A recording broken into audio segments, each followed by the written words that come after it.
Red line सिर्फ अवाम लगाते हैं। फ्री एंड फेयर इलेक्शन से अवाम को मौका दें रेड लाइन लगाने का। और अवाम को मैं ये कहता हूं कि आपने कभी किसी को रेड लाइन लगाने इसलिए नहीं देना क्योंकि इसका मतलब कि जमहूरियत ख़त्म होगी पाकिस्तान में।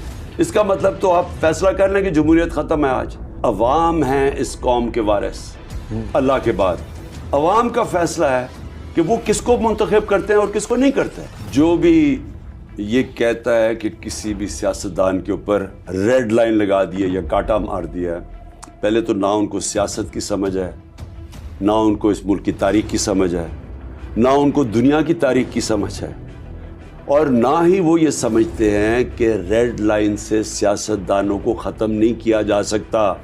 नहीं तो मुजीबुर रहमान ख़त्म हो जाता, नहीं तो अकबर बुगती के कत्ल के बाद जो तबाही मची है अभी बलूचिस्तान में आज